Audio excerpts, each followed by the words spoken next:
영상을 시작하기 앞서 자신이 조조의 아들이자 위나라의 초대 황제 조비의 강력한 지지자라면 본 영상 시청에 더더욱 집중해 주시기 바랍니다.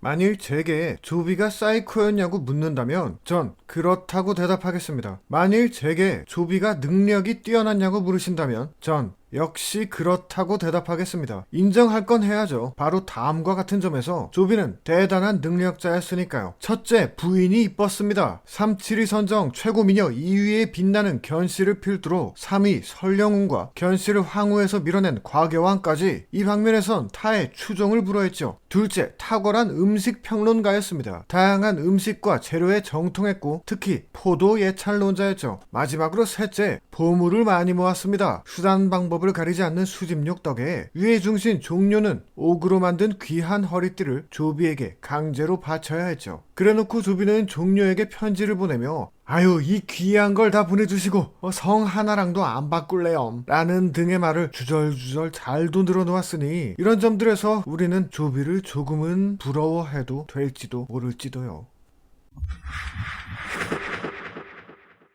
황제가 된 조비는 보물 수집에 더욱 박차를 가했는데 크기가 3cm나 된다는 진주의 소문을 듣곤 그걸 구하고 싶어 아주 안달이 났더랬죠. 이에 서역과 교역하면 그 진주를 구할 수 있을까 싶어 대신들에게 물은 적이 있는데 소칙이란 자가 나서 이렇게 말했습니다. 폐하의 덕이 천하에 널리 퍼지면 진주 같은 건 자연스레 손에 들어올 것입니다. 구하여 얻으면 그것은 진귀한 것이 아닙니다. 이 대답에 뻘쭘해진 조비는 묵묵히 있을 수밖에 없었죠. 얼마 후 여느 때처럼 사냥을 즐기던 조비는 자신이 쫓던 사슴이 울타리 넘어 달아나는 일이 발생하자 조비스럽게도 관계자들을 모조리 처형할 것을 명령했는데 이걸 말린 게 또 소칙이었어요. 성군은 금수로 인해 사람을 해치지 않습니다. 조비는 이 말을 듣고 소칙을 칭찬했지만 소칙은 그 후 의문의 좌천을 당했고 임지에 도착하기 전 병으로 사망해버렸습니다. 조조의 종제 조홍은 평양에서 조조의 목숨을 구한 공신이었는데 조비에게 찍혀 말려낸 목이 날아갈 뻔한 일이 있었습니다. 태자 시절 조비가 재력가였던 조홍에게 비단 100필 빌려달랬다가 거절당한 일 때문에요. 당시 조비가 비단이 100필이나 왜 필요했는진 모르겠지만 아무튼 이 일로 조홍을 어지간히 원망했는지 조홍의 손님이 법을 어겼다는 되도 않는 죄목으로 사형을 명해버렸죠. 보다 못한 태후 무산황후 변씨마저 조홍이 아니었음 오늘날이 있기나 했을 것 같냐? 며 조비를 말렸지만 끄떡없었고 결국 변씨는 황후 과교왕에게 조비를 막지 못하면 널 패비로 만들어버릴 것이다 라고 협박, 견씨마저 쫓아냈던 과교왕의 파워 애걸로 조홍은 겨우 목숨을 구할 수 있었습니다. 공신에 대한 먹같은 처사에 대소신료들이 모두 개탄을 금치 못했다는 이 사건은 특유의 옹졸함과 지독한 복수심으로 대표되는 조비의 인간성을 적나라하게 드러낸 대표적 일화로 꼽히고 있습니다. 가마 밑에 콩깍지를 태우니 콩은 소단에서 우네. 본래 한 뿌리에서 났건만 어찌 이리 급하게 삶아대느뇨.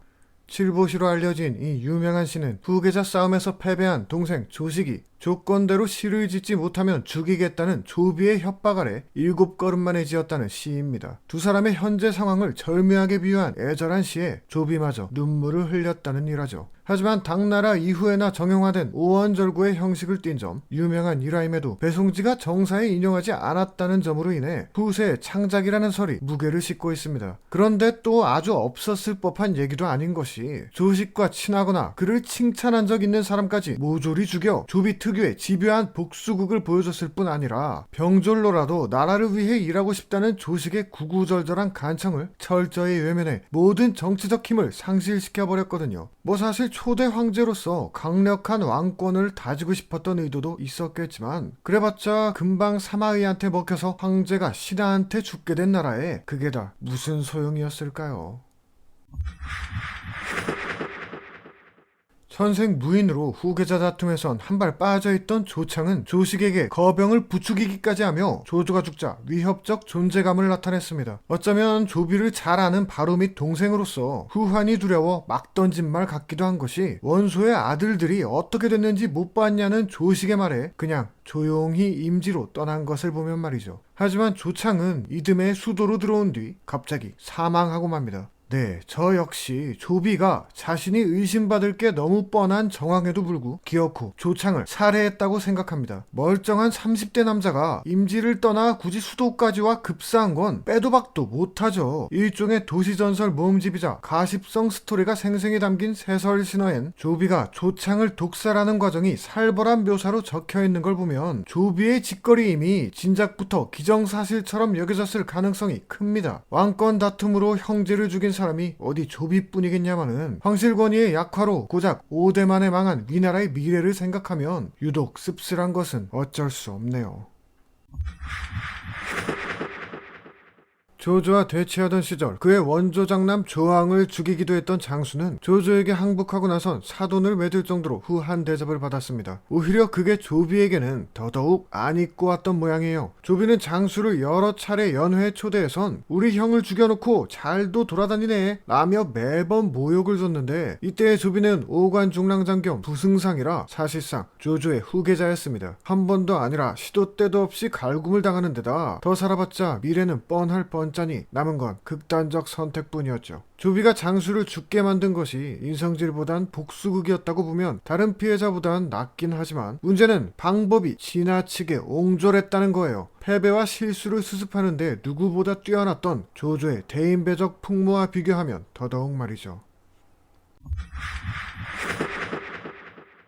조조가 자랑하는 5명의 양장 중 하나이자 타고난 군인이었던 우금은 번성의 조인을 구원하러 갔다가 불어난 강물에 대응하지 못한 채 관우에게 발리고 맙니다. 그는 격렬히 저항하다 죽은 방덕과 달리 병사들을 이끌고 관우에게 항복했는데 송권이 관우를 죽인 덕에 위나라로 송환될 수 있었죠. 초췌한 몰골로 눈물을 흘리는 우금에게 조비는 그대가 싸움에서 진 것이 아니라 재해로 운이 나빴을 뿐이니 상심하지 말라며 관등을 복구시키곤 조조의 능묘에 참배를 가게 합니다. 여기까지면 참 훈훈한데 우금이 능묘에서 본 건 싸우고 있는 방덕 옆에서 관우에게 항복하는 자신을 그린 벽화였습니다. 우금은 부끄러운 마음과 모욕감에 병을 얻어 죽어버렸죠. 자칫 통감의 사마광은 이 일에 관해 다음과 같이 평하고 있습니다. 우금은 수만 명을 끌고 가 스스로 항복해 살아 돌아왔으니 죽어도 싸다. 그러나 능묘에 그림을 그려 신하를 능욕한 것은 임금이 할 짓이 아니다.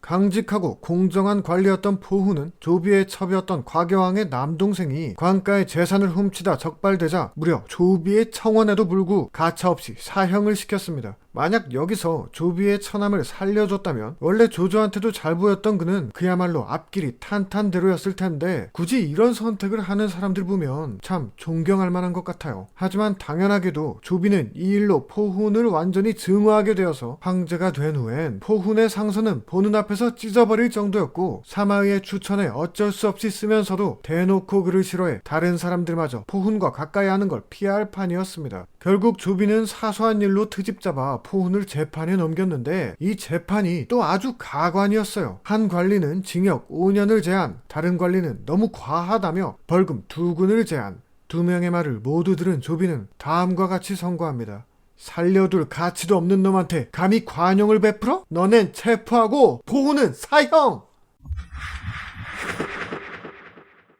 하후연의 조카 하후상은 조창의 부관으로 오한에서 공을 세웠으며 유봉을 무찔러 상령을 점령한 공적으로 정남대장군이 되었습니다. 그런데 하후상은 첩을 열렬히 사랑한 나머지 조씨가의 부인을 홀대했는데 이게 마음에 안 들었던 절친 조비가 그만 하후상의 애첩을 죽여버리고 맙니다. 도대체 뭔 개같은 의도였든지 간에 조비의 이 오지랖은 최악의 판단이었음이 드러났는데 하후상은 이 일로 완전히 미쳐버려서 첩의 묘를 파내 시체를 끌어안고 울 정도로 폐인이 돼버렸거든요. 이 소식을 들은 조비는 사람을 죽인 것에 대한 반성은커녕 하우상에게 실망해 혀를 끌끌 찼고 하우상이 결국 시름시름 앓다 죽을 때가 돼서야 사과를 했다고 하네요. 아셨죠 여러분? 친구는 가려가면서 사귀어야 돼요. 그나저나 조비 두가 보면 지는 본처한테 되게 잘한 줄 알겠네.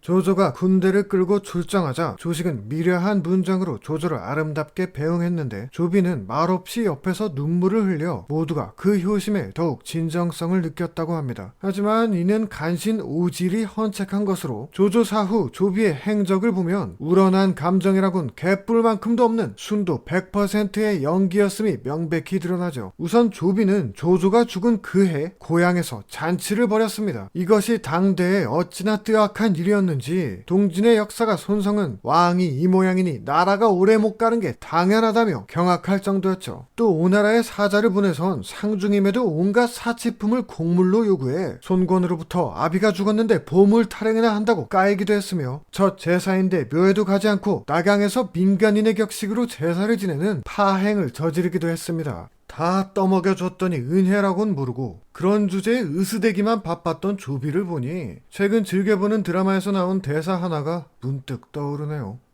어떤 사람은 삼루에서 태어나 놓고 자기가 삼루타를 친 줄 압니다.